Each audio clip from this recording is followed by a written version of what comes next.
3 men remain in custody while facing both state and federal charges. They're accused of plotting an attack at a Black Lives Matter protest. Prosecutors say they are members of the Boogaloo Movement. The I-Team's Vanessa Murphy has more on what this means. Prosecutors say members of the Boogaloo Movement considered bombing a building near Lake Mead, a power substation in East Las Vegas, and a Reopen Nevada protest, but then switched their focus to Black Lives Matter protests.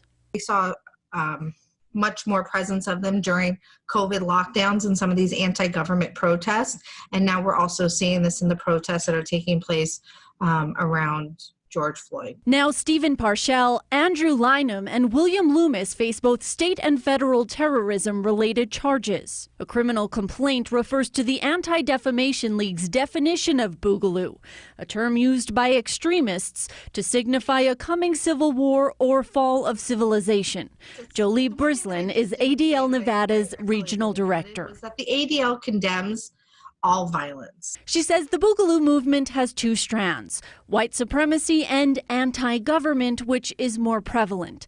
Federal prosecutors say the 3 men wanted to violently overthrow the U.S. government. They attended this Black Lives Matter protest on the Las Vegas Strip last Friday with hopes it would turn violent, and they were headed to downtown Container Park last Saturday with Molotov cocktails to throw at police, but FBI SWAT intervened. Seeing the protests locally, how concerned are you that there are others who may attend future protests?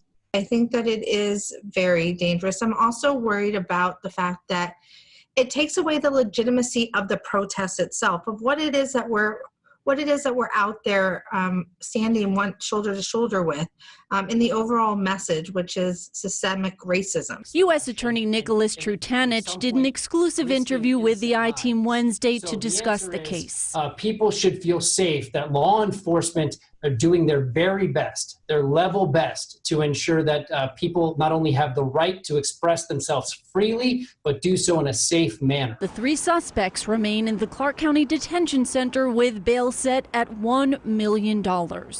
Vanessa Murphy, 8 News Now.